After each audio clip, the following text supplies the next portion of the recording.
Ladies and gentlemen, good afternoon. Welcome to the National Press Club here in Canberra and to today's Westpac address. And we are delighted to have one of the world's real experts on an issue that has become front-page news, not just in this country, but in practically every country in the world. Of course, I'm talking about cybersecurity. We have someone who has spent the best part of 27 years grappling with the complexities, the challenges, opportunities perhaps, of information warfare, of cybersecurity, which of course, due to some recent high-profile incidents in this country, everyone is talking with, everyone is trying to work out how to deal with this issue. Retired US Army Major General John Davis is Vice President, Public Sector for Palo Alto Networks. He's here on a tour of Australia to talk about cybersecurity. Please welcome John Davis.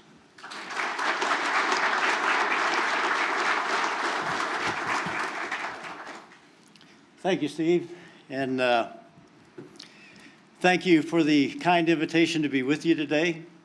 I'm very grateful to the National Press Club for giving me this opportunity, and I would like to acknowledge the traditional custodians of the land on which we meet and pay their respects to elders, past and present. I'd also like to welcome the distinguished guests that we have gathered here today. It's my honor to share some thoughts with you about a topic that I consider is extremely important in the modern era. I intend to discuss what our adversaries have been doing in the information realm over the past several years and the associated implications.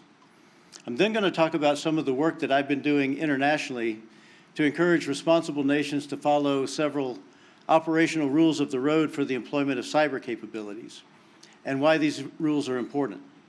And then finally, I'd like to talk about what we've been seeing and perhaps not seeing from Russia when it comes to the use of cyber capabilities in Ukraine. But first, I'd like to provide you with a bit more detail about my background and experiences, as I think that you might find it interesting. And this will give you some context for the topics that I'm going to share and why I believe in the importance of information warfare, including the use of cyber and modern competition and conflict. Before joining Palo Alto Networks in 2015, I was in the US military for more than 35 years. I realized that I may not look like it anymore, but most of my career I served in airborne Ranger infantry and special operations assignments. In the mid-90s, I was the future plans officer in an organization called US Atlantic Command, which no longer exists, responsible for overseeing United Nations operations in Haiti following our intervention in that country. At the same time, our Marine four-star general commander began asking our team to develop an information warfare campaign designed to prevent the need for executing one of our war plans against an adversary nation in our area of responsibility. And if we couldn't prevent it, to make sure that we could at least execute the war plan in the most efficient and effective way in terms of resources, casualties, and operational success. Well, that task from the general worked its way down the chain of command to me. And my first response was, what the heck is information warfare? So like a good young major, I began to immerse myself into learning about this mysterious world called information warfare in between trips to Haiti. And I quickly learned the arts and sciences around the various components of information warfare. There were weird things like psychological operations and operations security, or OPSEC, and how that was related to military public affairs and what we could say publicly. It also included military deception, electronic warfare, information assurance, public diplomacy, how to use force posture and movement to signal capabilities and intentions to friends and enemies alike, and several other secretive information-related functions in the categories of special technical operations and special access programs. One of the functions that really piqued my interest was what we called back then computer network operations, which came in three forms: exploitation, defense, and attack.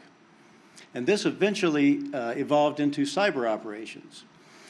This was a whole new, exciting world to a simple ranger like me, and after about a year, I suddenly found myself in a very small, secure room, known as a skiff, in Washington, D.C., on a Saturday morning, briefing the chairman of the Joint Chiefs of Staff, the CIA director, the Deputy Secretary of State, the Deputy Attorney General, the Director of NSA, the FBI Director, and several other extremely high-ranking U.S. government officials on our information warfare plan to prevent a war, but how it would also enable us to fight it more successfully if prevention failed.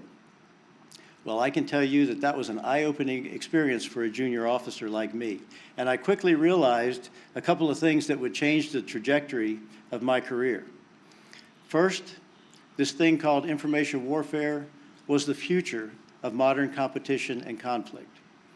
Second, doing things like this required a whole-of-government approach because no single entity had all of the capabilities, capacities, skills, and talent, resources, or, importantly, authorities to act effectively in isolation. And interaction, coordination, and cooperation with allies and partners and even industry was required. And then the final thing that I learned was this was very difficult stuff, especially for Western democratic governments that believe in pesky little things like separation of power, strict civilian oversight and control, and who have a natural predilection for restraint and saving military capabilities for only the break glass in case of traditional war scenarios. But I was hooked. And in the late 90s, I became one of the U.S. Army's first functional area 30s. These are information warfare professionals. And then I got the opportunity to put my skills to the test in the special operations community, including during our hunt for persons indicted for war crimes in the Balkans, numerous classified special operations around the world, during the initial invasion of Afghanistan following 9/11, and during subsequent operations in support of both Afghanistan and Iraq. Following that, I returned to the traditional Army to bring what I had learned about information warfare in the special operations community, and I was selected to command the Army's only active duty information warfare brigade.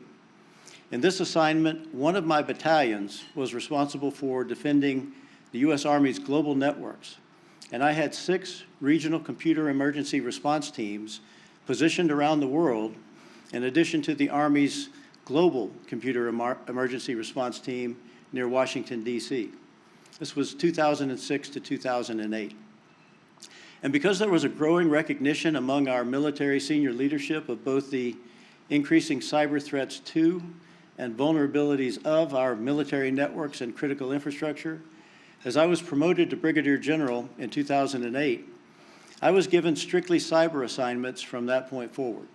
I led a joint task force responsible for directing the operations and defense of all of DoD's networks. I helped stand up U.S. Cyber Command and became its first Director of Current Operations, responsible for not only directing the operations and defense of all DoD's networks, but directing offensive cyber operations against our adversaries when authorized by the President. After promotion to Major General, I became the first senior military cyber advisor at the Pentagon, and then was appointed as the acting Deputy Assistant Secretary for Cyber Policy, and was responsible for DoD's cyber strategy and policy, interagency cyber coordination, international cyber cooperation, and interaction with the private sector defense industrial base on cybersecurity. And of course, following my military career, I've continued to stay on the cyber team, just playing from a different position within the world's leading cybersecurity company. Well, you know who else besides me was hooked on information warfare and cyber operations back in the late 90s? Our adversaries saw the results of the use of these capabilities by the U.S. and its partners and allies around the world, and they studied what we were doing very closely. And they were particularly concerned with what they perceived as the use of covert and clandestine information warfare, resulting in the color revolutions in Eastern Europe and Iran, and especially the Arab Spring across the Middle East. I believe that there is nothing that scares Russia, China, Iran, and North Korea More than this, because it represents the single biggest threat to their regimes. So this is why I believe that our adversaries have invested significantly in the development of and implementation of information warfare. And cyber has emerged as one of the most prolific tools in the information warfare kit bag. So given that as context, let me now share with you my lessons from these experiences about how our adversaries have learned from all of this and their view of the use of information warfare and cyber operations to shape advantages against their adversaries, as well as some of the important implications. I believe that we're going to continue to see each of our adversaries operate in what has become known as the gray zone, below the traditional threshold for the use of force or armed aggression that would trigger a traditional physical response from the countries that they target. And we'll talk later about what happens once traditional kinetic operations begin when I speak about Russia and Ukraine. The absence of effective regulating global norms of responsible state behavior in cyberspace, I believe, is going to continue to provide our adversaries with significant opportunities and even encouragement for offensive cyber action as part of their information warfare efforts. This is in part because of the absence of negative consequences from the countries they target, as has usually been the case thus far, with only a few exceptions for limited periods of time and having limited impact on the adversary in response to their use of these offensive operations. Traditionally, there has been little cost and much benefit associated with the decision to employ offensive cyber operations short of traditional conflict for relatively limited purposes. These operations might include, number one, espionage to enable other offensive cyber operations, including using the result of these operations to enable disinformation, misinformation, distortion of messages to fit an extreme agenda for divisiveness, weaponization of social media forums, and capabilities to create or exaggerate division, as is already seen in the case of Russia against the U.S. and other Western democracies, and now increasingly seen from China, Iran, and even North Korea. Number two, reconnaissance and prepositioning to enable the future capability for offensive effects. As an example, the black energy bot that was discovered in the U.S. energy sector is a good example of that. And that was about a decade ago. Number three, testing for effectiveness on a small scale and to gauge reaction from the targeted country. As an example, the cyber breach that you might be familiar with of a New York dam a few years ago, that's one example of this.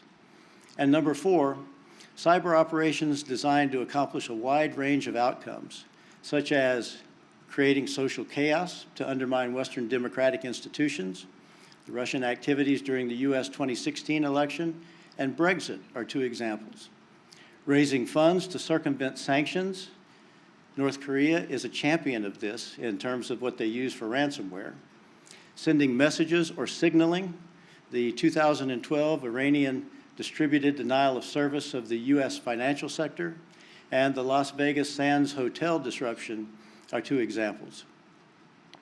Stealing intellectual property or research for profit or advantage. China's probably the largest example of intellectual property theft, and COVID-19 vaccine research theft are two current examples. And this list goes on, with some of the latest examples including the use of third-party actors and organizations such as criminals, front companies, surrogates, moonlighting military and intelligence actors, patriotic hackers. And there are even activities specifically focusing on extremist, culturally divisive issues and applying them to weaken Western militaries. These types of operations have become especially attractive in recent years for our adversaries that want to operate in this gray zone because they see tremendous advantage over the U.S. and Western democratic countries as opposed to fighting in the traditional physical dimensions where they likely conclude that they would lose under very costly circumstances. By operating in these ways below the traditional threshold, they can avoid the targeted country's determination that these actions have clearly crossed the threshold of the use of force, armed aggression, or hostile acts. And in this way, our adversaries have been able to frustrate targeted countries' responses. They've also seen tremendous effect at leveraging these types of cyber operations, combined with the broader information warfare aspect, in order to sow fear, divisiveness, uncertainty, and undermine the fabric of democratic societies. And very importantly, by operating in this fashion, our adversaries are able to avoid accountability and deny responsibility for direct involvement, while they actually inspire, turn a blind eye towards, or even covertly provide resources and direct third-party actors and organizations to do their bidding for them. The recent impact of a deadly global pandemic accompanied by severe world economic instability and recently inflamed racial tensions on top of an already divided society within many Western democracies presents an historical opportunity for our adversaries to gain an advantage over those democracies. Truth has never been put into more doubt, while selective truth and distortion to fit extreme agendas and vastly different worldviews on both sides of political and cultural divides has never been more powerful. I believe that Western nations are experiencing a time of great risk to national and international security, economic viability, public safety, and even societal stability. Our adversaries know this, and they are positioning themselves to gain an advantage with great urgency by using many of the information warfare techniques throughout the extremely fertile digital environment, including both traditional and social media. I don't know if this yet represents an existential problem, but it is certainly a situation our adversaries recognize as offering significant opportunities for a repositioning of advantage and relative power among nations, influencing Western domestic publics to cause both extremist sides of cultural and political divisions to demonize each other instead of recognizing the real foreign enemies hiding behind these and inflaming these activities is an increasingly powerful tool empowered by today's digital age. Our adversaries are attacking us with increasing speed and scale, using cyber and broader information warfare operations, because that's where they have an advantage over us.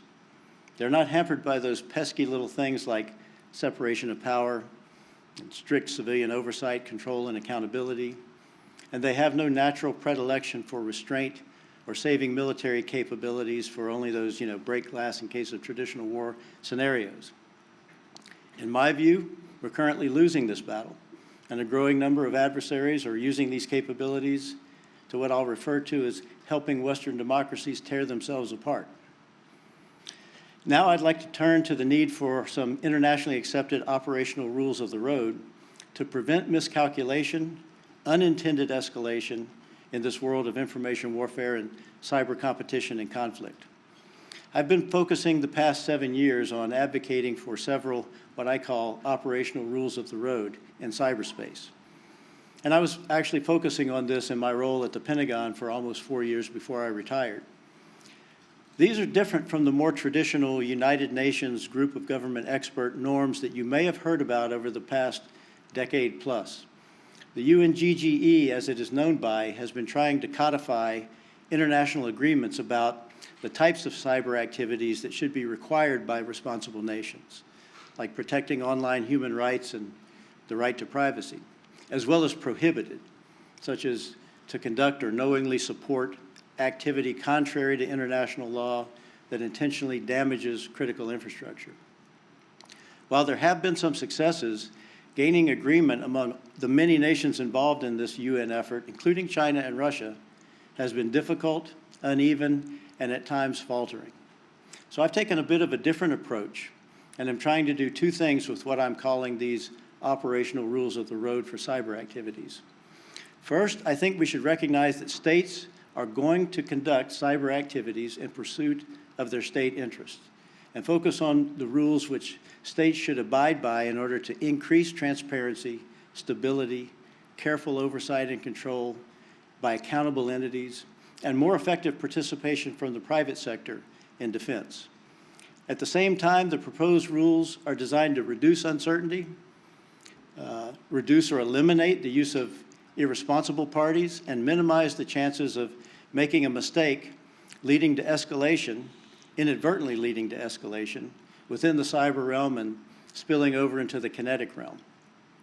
And second, we should recognize that we should be realistic and focus on the practices that the U.S. and many of its allies are already doing, or at least trying to do, in order to encourage other nations like China, for example, as both a strategic competitor and in many ways even a partner, to do the same thing in its own best interests and help us set a more responsible and stable example for the rest of the world. So here are the 4 operational rules of the road for which I've been advocating in various international forums, including in China.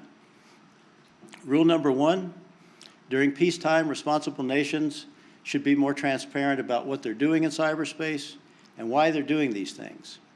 This should be done with law enforcement, domestic or homeland security, but especially with uniformed militaries of responsible nations. Now, obviously, in applying this rule, there's absolutely no expectation of total transparency. However, transparency that's greater than exists today can lead to greater trust, which can lead to greater cooperation and even teamwork on issues of common interest. Some say this is an unrealistic rule, but I believe there are practical reasons for pursuing this type of approach. As an example, in 2012 to 2015, the U.S. military distributed white papers about the establishment of the cyber mission forces under U.S. Cyber Command and each of the service cyber component commands. And we briefed not only U.S. government and military partners around the world, but we also briefed countries like Russia and China as well about the general force composition, its purpose, its missions, and how it would be accountable and controlled by responsible oversight. Additionally, in 2016, the U.S. military publicly declared that it was conducting offensive cyber operations against ISIS. While not disclosing any classified information, these efforts demonstrate the U.S. military's increased transparency with not only other partners, friends, and allies around the world, but also with competitors and potential adversaries. One of the dynamics making increased transparency possible is the increasingly lower bar for declassifying all things related to cyber. This is good on many practical levels. There are open, even public discussions today that simply could not have occurred only a few years ago because the U.S. and many of its allies, including Australia, lead by example and no longer classify cyber activities the way they used to. Additionally, recent public examples of greater transparency in threat attribution include the North Korean attack against Sony Pictures Entertainment and the subsequent sanctions, indictments, and international diplomatic condemnation, the Iranian distributed denial of service attack on the U.S. financial sector beginning in 2012, and the associated indictments of those responsible, China's PLA attacks to steal intellectual property on U.S. industry, resulting in indictments, and the Russian 2016 election interference and resulting sanctions, indictments, and other response activities. These are examples.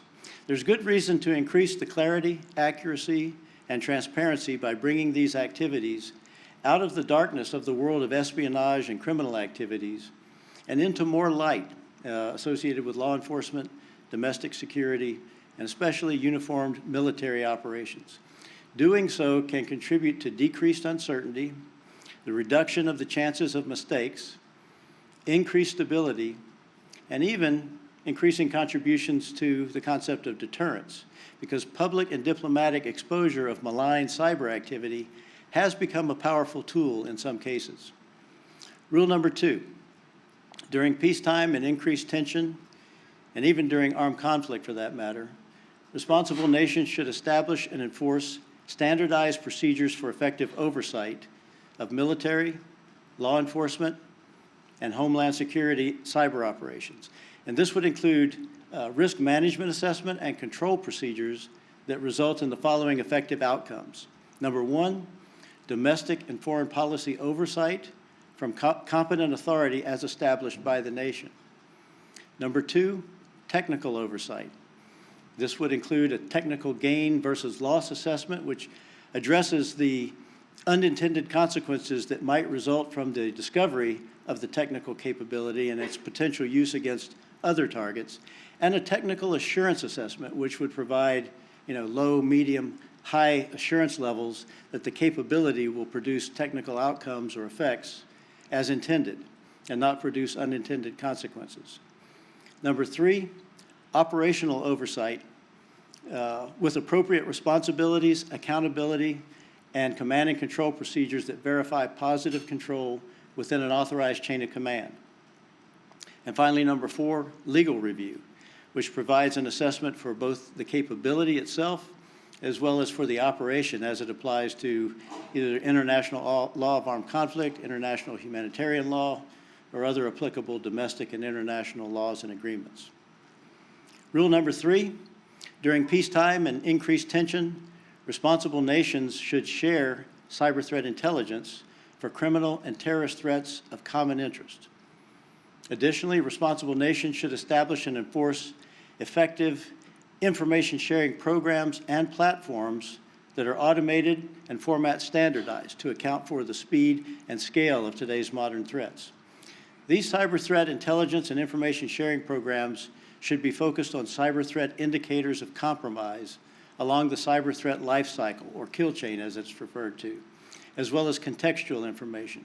But they should not include personally identifiable information, protected health information, intellectual property, content, or any other type of information that would create surveillance, privacy, and liability, policy, and legal concerns. Cyber threat intelligence information sharing should be done government to government in appropriate diplomatic, law enforcement, domestic security, intelligence, and military channels. However, responsible nations should encourage sharing programs and platforms between government and industry, between industry and government, and within and across industry, as appropriate to national and international laws and agreements. The result of increased and effective information sharing, as described, is to help reduce what I'll call the noise-to-signal ratio, so that responsible nations can see and better focus on what's important and not be confused or distracted by the ever-increasing amount of cyber criminal and terrorist activity that might cloud an already confusing cyber landscape and contribute to misinterpretation, miscalculation, mistakes, and inadvertent escalation. And by the way, I'll have some lessons about this rule when I turn to the discussion of Russia and Ukraine. And finally, rule number 4, during peacetime and increased tensions, and especially during armed conflict for that matter, responsible nations should ban loosely controlled third-party actors and organizations from engaging in offensive cyber activities. These include what I spoke of earlier, the surrogates, the front companies, the technical research organizations, criminal entities, moonlighters, even patriotic hackers. These types of actors and organizations increase uncertainty, reduce stability, lack the oversight and control, as discussed in rule number 2, are driven by an assortment of high-risk motivations, and increase the chance of a miscalculation in attribution, as described in rule number 3, which could result in an unacceptably high risk of escalation, especially during times of high tension. Unfortunately, the world is seeing an increasing use of loosely controlled third-party entities by countries like Russia, China, Iran, and North Korea. To me, this is an alarming trend because the risk of a mistake happening or an unsanctioned action by someone with a personal motivation that results in a significant consequence is growing exponentially. And I believe there should be common interest from all responsible nations to prevent that from happening. Many have asked me if these operational rules are realistic, and I can only tell you that the United States government and military and an increasing number of US-based cybersecurity private sector companies not only think so, but are increasingly and actively pursuing each of the rules proposed here. So yes, the US can and is leading by example in these rules, and the US has been willing to and pretty effective in engaging with other great nations like Australia to broaden this effort, make it an international standard, and even improve on it. If you think about it, pursuing these rules in cyberspace is really no different than other international efforts among friends and adversaries alike regarding issues such as nuclear nonproliferation, anti-piracy, counterterrorism, and the elimination of child pornography. So finally, I'd like to discuss how cyber capabilities have been used in the lead up to and early phases of Russia's conflict in Ukraine, and address whether there have been any surprising lessons about what we've seen in terms of the use of cyber capabilities before and after the 24th of February of this year. I'm not sure there have been many surprises in how cyber operations were used in the lead up to Russia's war on Ukraine. Most of my colleagues across government, military, and industry expected to see a very robust Russian information warfare campaign, including cyber operations, waged against Ukrainian and NATO targets to set the stage for traditional combat operations. However, I have received many questions from industry colleagues about why we haven't seen more in terms of volume and level of impact from Russian cyber operations after the 24th of February. I think many people assumed that there would be more cyber activity than we have apparently witnessed once the armed aggression began. There may be at least 3 reasons we're not seeing a greater amount of cyber activity since the 24th of February. However, it's important to note that I don't think we know enough yet to draw many firm conclusions. Much more insights likely to be revealed over time. So it's still early days, and I consider what I'm going to tell you preliminary. First, cyber hasn't been as important or effective as an option for Russia after the 24th of February. I believe that while cyber operations provide our adversaries with a broad range of options in that gray zone, short of war, short of traditional conflict, they provide a much narrower range once that threshold has been crossed. Once kinetic operations begin, why rely on something where the probability of success or precise impact is less certain and effects may take an undetermined amount of time when you can bomb it or shoot it with much more certainty in terms of timing and impact? There's also quite likely a bit more going on in the cyber realm than we may realize. It simply hasn't risen to levels, at least publicly, that many had expected.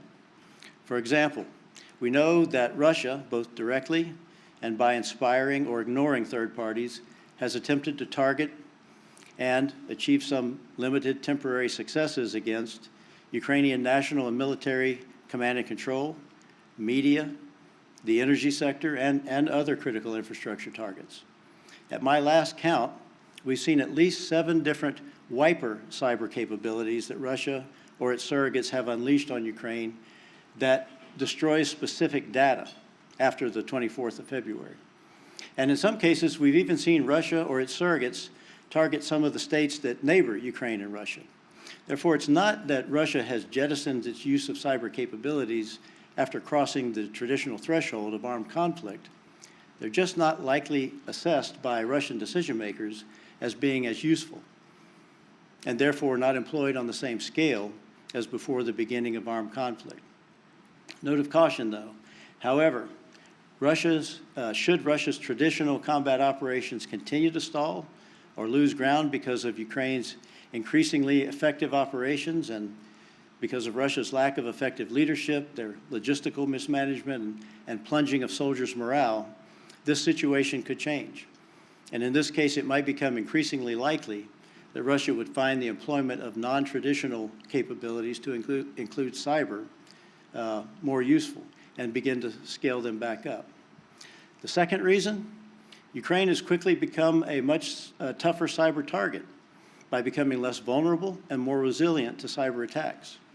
There was rapid improvement in the Ukrainian cyber defenses and a steady sustainment both immediately prior to and since the initial surge following the 24th of February.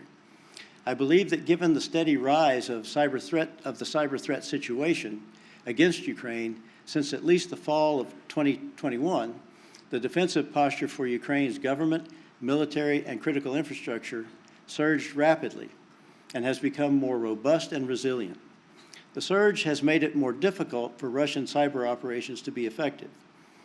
This effect is due to several factors, but among the most impactful, in my view, has been the surge of support in the form of defensive cyber capabilities from U.S. and partner nation cybersecurity industry organizations to appropriate Ukraine authorities and critical infrastructure entities. And this is both directly to Ukraine and through U.S., its allies, NATO, and EU country channels.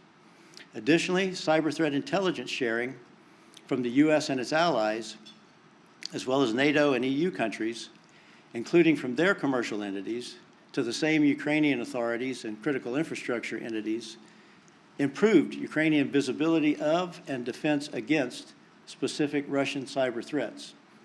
For example, my country was part of a much broader effort in the U.S. By companies to surge cybersecurity capabilities in support of Ukraine immediately following the 24th of February.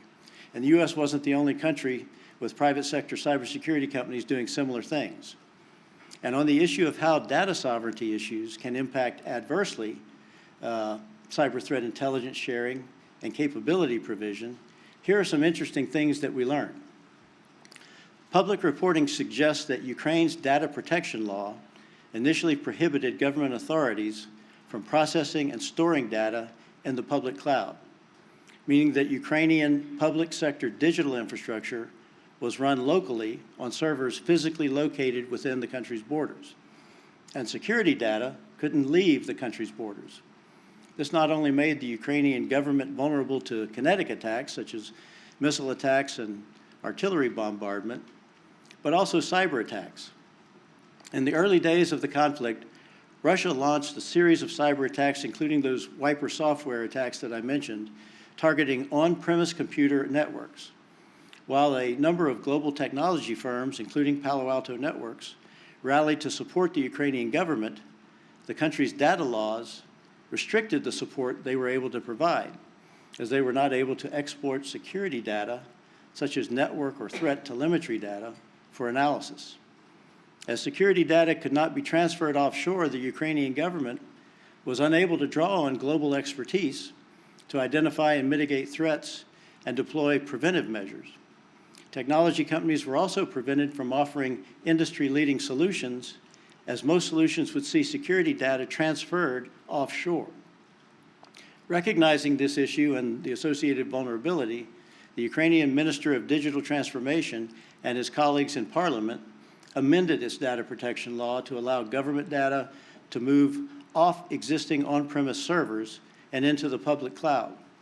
Following these amendments, several technology companies supported both the transition of data to the public cloud, but also the Ukrainian government's operational response to cyber attacks. The Ukrainian experience illustrates the importance of dispersed and distributed digital operations and data assets across borders, and provides an excellent example, in my view, of how nations are able to become much tougher targets for cyber exploitation and attack. And now the third reason that I don't think we've seen more cyber activity than many anticipated: Russia's decision makers could be hesitant to increase the scale and impact of some of its cyber operations, considering the heightened sensitivities in an environment where they have transitioned to war. Nobody understands where the red lines are. Our adversaries have seen that they can obviously get away with cyber operations in the gray zone at little cost and with some uneven and maybe unpredictable, but nonetheless definite impact. However, I think that once they made the decision to cross the traditional armed conflict threshold, Russia's decision makers are less certain about what actions might draw a more direct confrontation with NATO. Russia has been very clear in their efforts to deter NATO's direct involvement to the point of threatening the use of nuclear weapons. So I believe they see it as advantageous to keep a kinetic NATO out of this situation using a broad range of national power levers. However, Russia's decision makers may be less clear about how NATO would react to Russian cyber operations that might significantly and directly impact NATO critical infrastructure and military capabilities. Therefore, Russia's decision makers may be hesitant to cross that line, especially if cyber operations are not as important, flexible, or useful a tool as they were before the 24th of February. Now, even though I have relatively low confidence about this assessment, there's reason to believe that it has some merit. We've seen evidence that some of the attacks on Ukrainian critical infrastructure and other targets after the 24th of February have used capabilities designed to be restricted to the targets of the attacks, such as in the case of those wiper capabilities that we've seen since the 24th of February.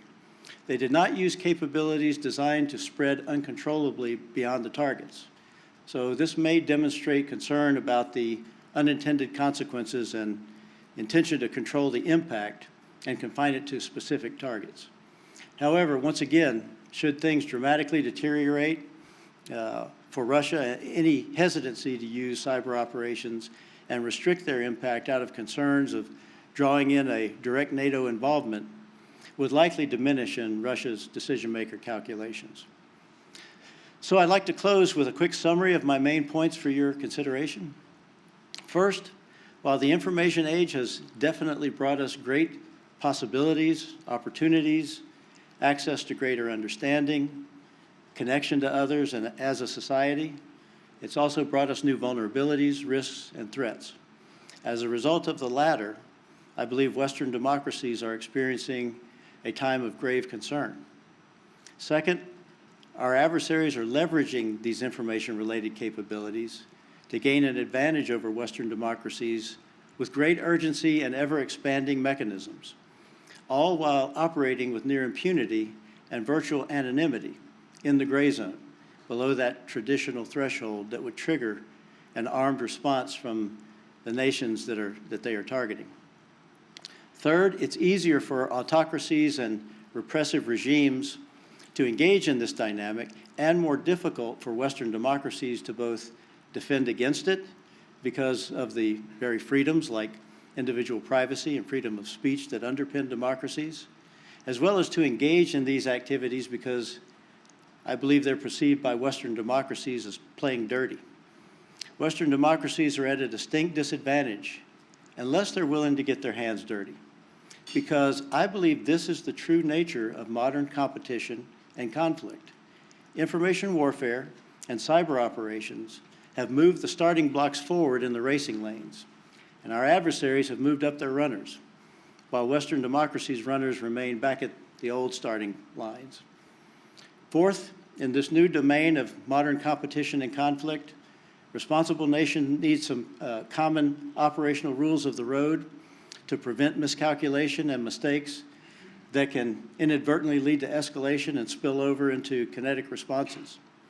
And then finally, while the jury is still out, observations thus far from the use of information warfare and specifically cyber in the Russia-Ukraine conflict tend to show three things. Number one, that while cyber is still an option in traditional conflict, it may not be as useful a tool once the fighting begins.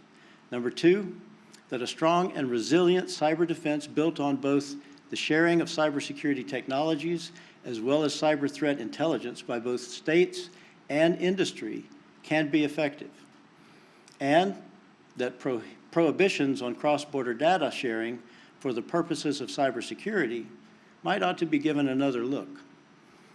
And number three, there's evidence that the use of cyber operations during traditional conflict brings uncertainty when it comes to the ability to control the impact of those operations, to contain the effects and limit direct involvement from additional nations that may not be involved yet.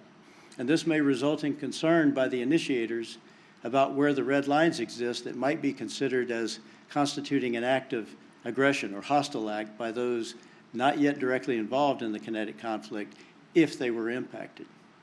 So I hope you found useful my insights about adversary use of information-related capabilities and why these capabilities are so important in modern competition and conflict. Thank you very much for your time and attention.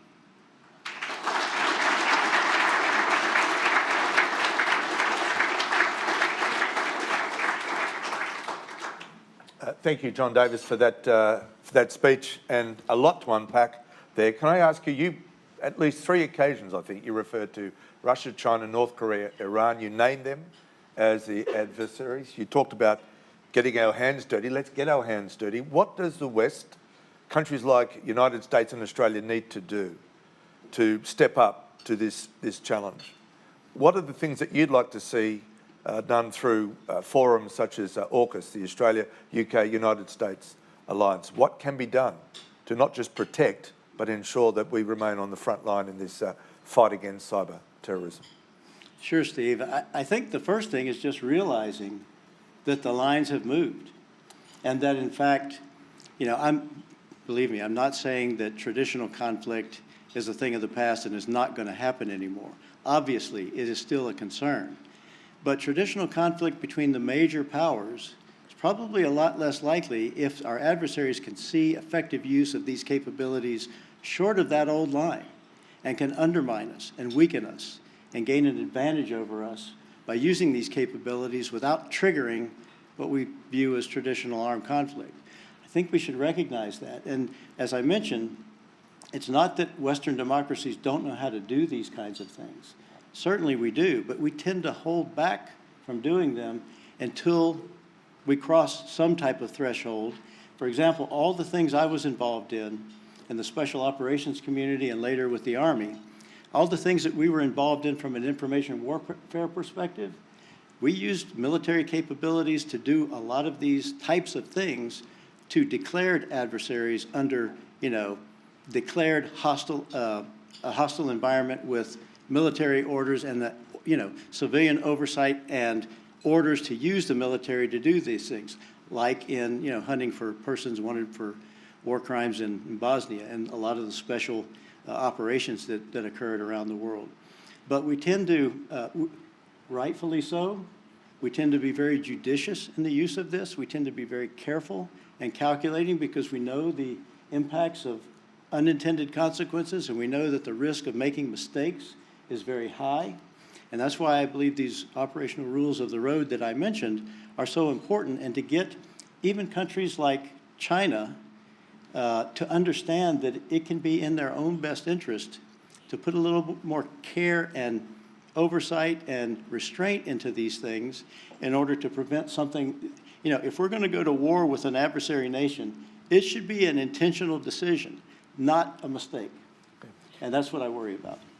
From the ABC, Andrew Green. General Andrew Green from the ABC. I noted particularly your comments about needing more transparency, and that would have been very much noted in a city that, like this one, which likes to keep secrets. In the spirit of some transparency, what do you think Australia may be contributing in this current conflict from a cyber point of view? And more broadly, what's been more effective in this war? Has it been the offensive operations or the defensive operations? Thank you, Andrew. I believe Australia believes very similar to the U.S. in terms of being more transparent. I mean, just like the U.S. announced the use of offensive cyber capabilities against ISIS, I know Australia did a similar thing several years ago. And I've seen some of the reporting now about what your administration is considering in terms of the ransomware problem, and being able to openly go, more than and admit more than we have ever admitted before, and applying both law enforcement and intelligence capabilities to reduce that threat. And we know ransomware is not just a criminal activity. As I mentioned, there are connections between these criminal organizations that leverage this and nation states that inspire or turn a blind eye to, or even covertly direct and support these types of organizations. So I think that Australia and the U.S. think very similarly about what needs to occur. So did that answer your question, or was there was a second part that I forgot? The second is to the war itself. Have offensive operations been more effective or defensive? I think that's a very difficult question to answer. We created U.S. Cyber Command in the U.S. largely out of defensive concerns. We had a major event and we lost control of, the ability to protect some of our most sensitive networks, and that was the straw that broke the camel's back in the decision to say, this can never happen again. We need to create a component where all of this stuff comes under one person, one commander with responsibility, accountability, oversight, and even though it was a painful process to pull together, the biggest reason we created it was for defensive purposes. Very important. Offense is certainly a part of that, and you've heard, I think, General Nakasone talk about the strategy that the U.S. uses now in terms of you can't just sit back and wait. It's a defend forward, persistent engagement strategy. You don't have options to leverage these powerful offensive capabilities by waiting to the last minute. You've got to be prepared, and that requires a different posture to be able to do that, which I think is absolutely correct. But countries like ours, Australia and the U.S., who have tremendous offensive capabilities, are hesitant to use them because we live in glass houses, you know? And so that's why I think there's always this balance between offense and defense, and they're very much related and, you know, different sides of the same coin. I think that the fact that defense is so important, and rightfully so, does not obviate the need for having offensive capabilities and using them under kind of the operational rules that I laid out very responsibly when required and in support of national interest. So I wouldn't pick one over the other. I say you have to have both, but you need to be careful in how you use both of them. From the national broadcaster to the national broadsheet, Sarah Eisen, The Australian. Sarah Eisen from The Australian, thank you for your address. Just wanted to reflect on what you were saying about countries like Russia inspiring third parties and for cyber attacks and so on. Recently, Australia has seen a number of attacks on really critical infrastructure, including a health insurer, and up to 10 million people have had a lot of information stolen. That was revealed to be Russian in origin, and there's a lot of commentary about links to Reville, which I'm sure you're familiar with. So I wanted to ask how likely you think it is, or if you think that your comments regarding third parties being inspired by Russia are relevant in this case, if that's what's happened in this case, if you think that's likely. And secondly, if I might ask on AUKUS, as Steve has, just your reflections on this alliance. This week we've heard some calls for it to be expanded and include countries like Japan. Do you think that would be a good idea, the more allies the better, or that focusing it on these three countries, Australia, the US and the UK, is the way to go? Thank you, Sarah. Let me start with the ransomware and the Medibank situation, et cetera. I think there's a strong possibility of a connection there. I think that any time a country like Russia, even if it may just turn a blind eye towards what's happening, if it sees what's happening from a criminal entity in the best interest of pursuing objectives that are favorable to that country, then they may well just let it happen and then, you know, refuse to do anything about it because it's a criminal entity and they have nothing to do with it. They can deny it. There's a whole bunch of anonymity and denial capabilities associated with it.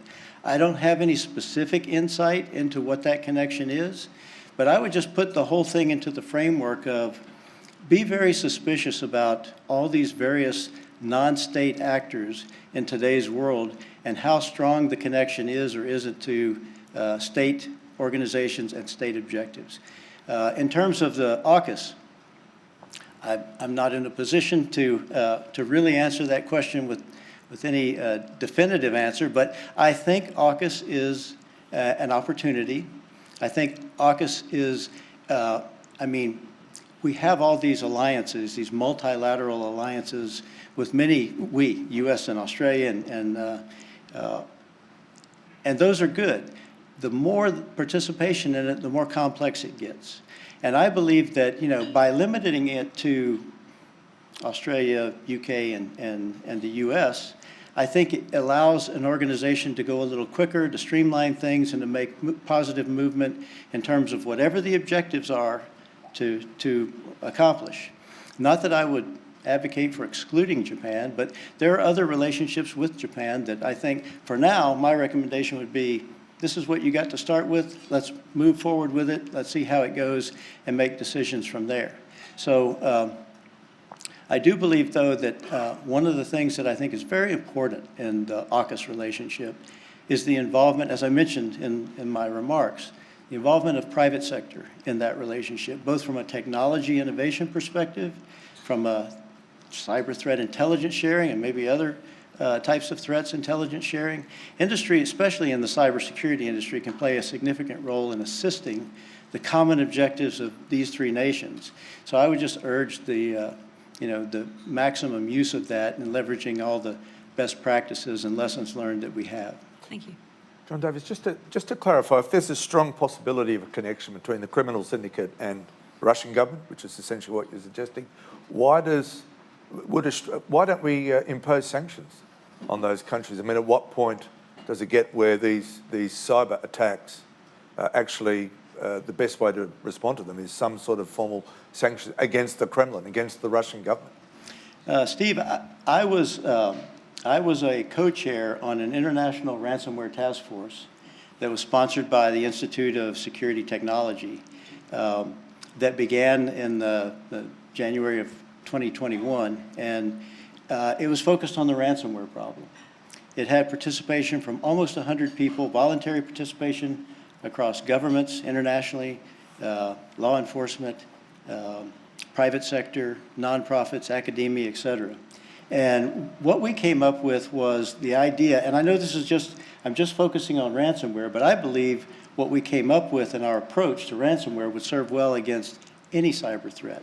But ransomware was the flavor of the day at the time, especially after Colonial Pipeline. Yeah. So what we came up with was the fact that there's never going to be any single silver bullet to solve this problem, as the case with any cyber threats. And our approach was, you need an approach that focuses on deterrence, disruption, better preparedness, and more effective response. And those aren't separate lanes, those are interrelated, but we focused on those particular functions. And so obviously, in terms of deterrence, a lot of the government-related activities that can focus around that would be things like sanctions, indictments, et cetera. It's very difficult to, it's easy to apply them. In the case of Russia, it's difficult to see any success as a result of those.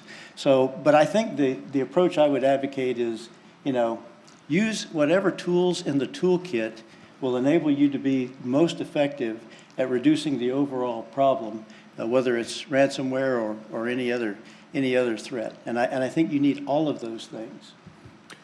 David Crowe. Thanks, Steve. Thanks, General, for your speech. David Crowe from the Australian, David Crowe from, you had me. David Crowe from the Sydney Morning Herald and The Age. Worked at a couple of papers over my career. You were at the Australian. Yeah. I remember well. Just staying on Medibank ransomware, that's affected about 10 million consumers in Australia. And I think a lot of them would be thinking, why can't our government protect us here? And so my question is sort of about technical capability, but also the willingness to use that technical capability. If you have a Russian cyber gang doing this, do nation states have the technical capability to disrupt and stop them and take them out?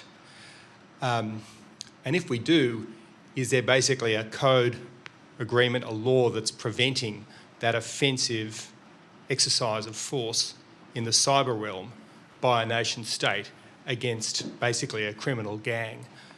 Do we need to change our thinking about using that offensive capability, or is it simply too complicated and we're not going to have that capability in the first place? Good question. Once again, I believe that it all depends on the specific situation, the threat and how they're employing their capabilities, et cetera, who the target is, how the target's defended.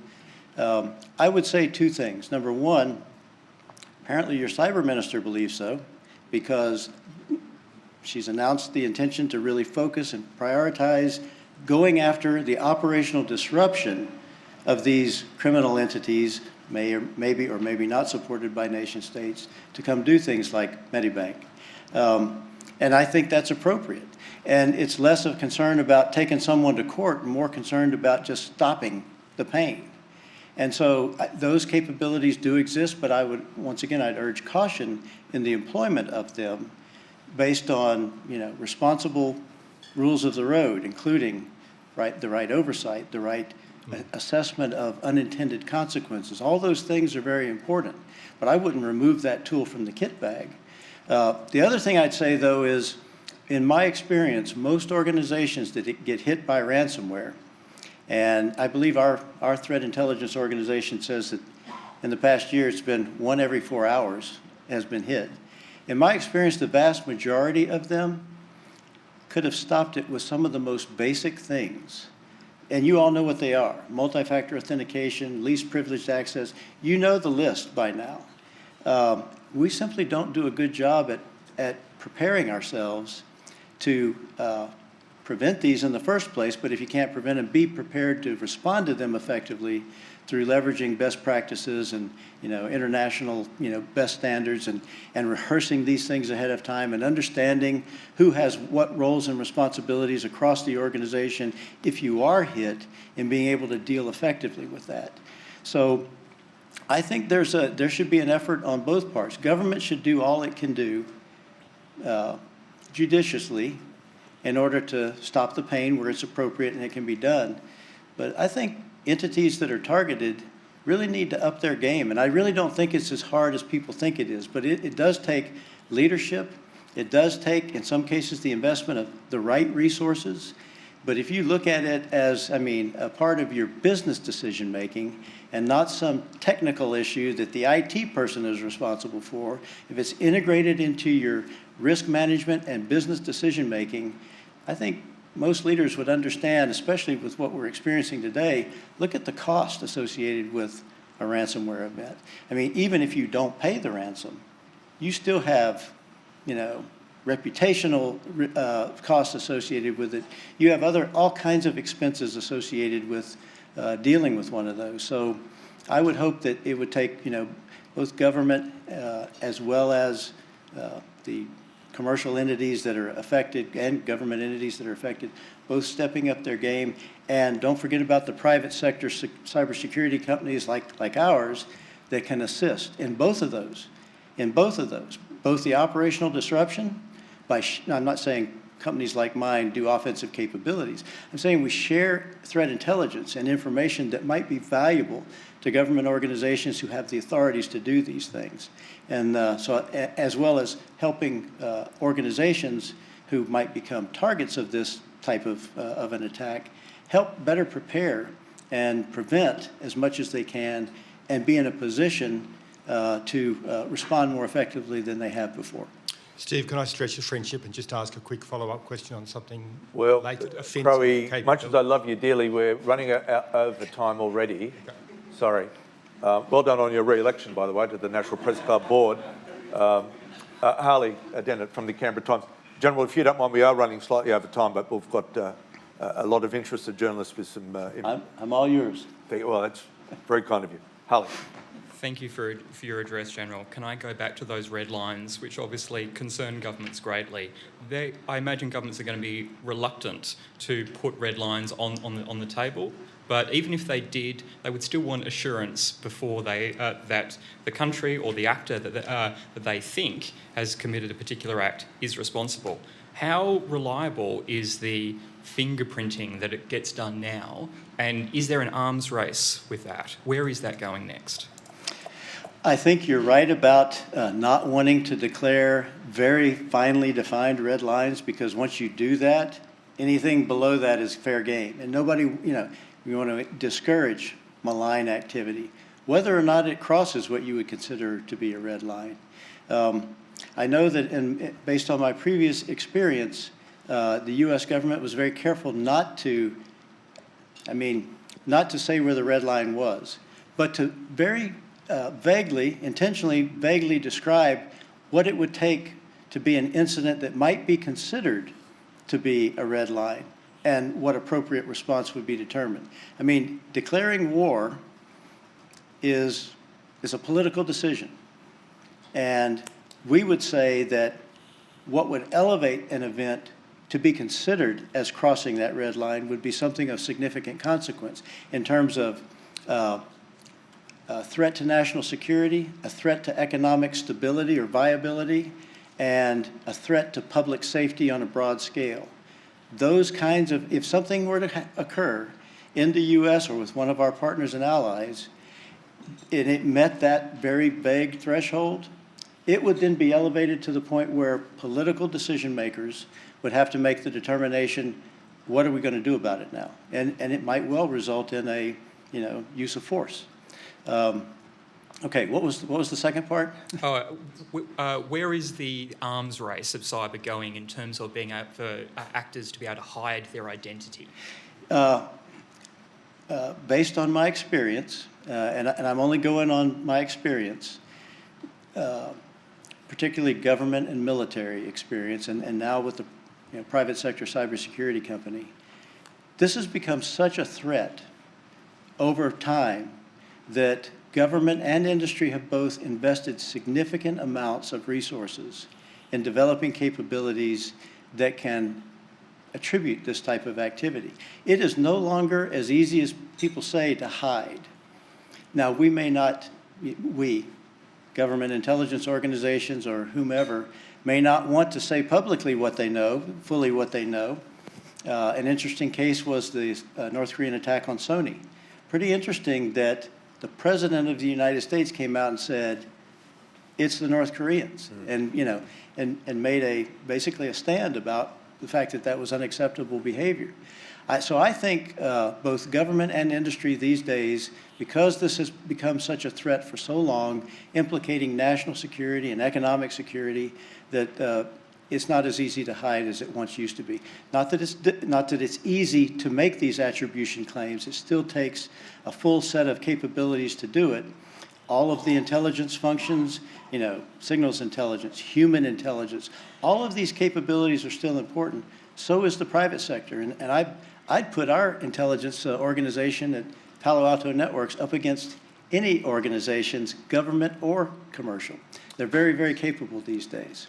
So that's how I would say that, yeah, that should give you a little bit of faith that it's possible to figure out who's doing what. And then there's the decision of what do you do about it and what's the most appropriate thing to do about it. Thank you very much. Conscious of time, but we've got 2 more questions. We're going to try and race through those. Simon Gross. Simon Gross, Canberra IQ. I'd just like to dig down deeper into your response to David Crow's question. You're basically saying that we would have the capacity to offensively take down actors like the people who've hacked Medibank and Optus, but that... I would say that we may. I don't know enough specifics yet. Fine, yeah. But it's like a cat and mouse game. You talked earlier about we live in glass houses. Is there is that part of the problem? We're wary of exposing how we would act, because that would inform our adversaries, potential adversaries, of our skills. Simon, I think it would be a consideration that would have to be assessed as to what you're going to give up in order to what you're going to get out of doing this. Mm-hmm. And I know that would be an assessment made at a governmental level about how far you were willing to go. But I don't have any specific information about the criminal gang behind the Medibank. Well, the BAFP have identified them. You talked earlier about bringing down networks. I think that should be an option to be considered and assessed. Okay. And final question today from the well-dressed Nick Stewart. Thanks very much. Claire O'Neill's come out with both guns blazing, saying that she'll go after the terrorists, the cyber terrorists. On the other hand, you made the really important point that there's no silver bullet. Isn't it a problem? Say you have a terrorist who takes control of a hospital and says, we want money, otherwise we'll start turning off your capacity for ICUs and other things like that. Isn't there a problem with focusing on this attack, the offence? Isn't the first requirement really defence? I mean, if Optus didn't have an open door at the back, there wouldn't have been the hack. If Medibank Private didn't retain all this information that they didn't necessarily require, there wouldn't have been the prospects there for that. Aren't there other simple defensive mechanisms that we should actually be able to sue as people or as a government to require ordinary companies, particularly big companies like these, to actually defend themselves? Well, I'm not going to comment on what should or should not be regulated, especially in another country. But I do agree with you that the best, most powerful thing that you can do is preparation. And part of that is defensive posture to prevent. Like I said, most of everything that I've seen could be easily prevented. It's not that sophisticated. We're making simple mistakes as organizations and as people in allowing this to happen. So I would agree with you that defense and raising our game should be everyone's first priority. But once again, I think if you look at a response, I think you got to consider the full range of things, whatever you have available in terms of deterrence and putting pressure on those countries that are unwilling to stop this and may have a hand in it, or helping countries that are unable to. Then there's disruption activities, and that's exactly what you're talking about. There's preparation, which I would place first above all else. And then there's being in a position to respond effectively, which requires rehearsal and development of roles and responsibilities and understanding what has worked and what hasn't in terms of best practices. And doing all that ahead of time. You do not want the first time you're dealing with this to be after you've hit. You want to do it in a rehearsal, in an exercise, in some kind of tabletop. And you want to involve all the people, the decision makers in your organization that might be involved, the leadership, the technical expertise, the communications people, the law enforcement involvement. There's a whole team of people that have to be able to know what they're doing in order to respond effectively, and that needs to be rehearsed. Ladies and gentlemen, let's conclude on that note.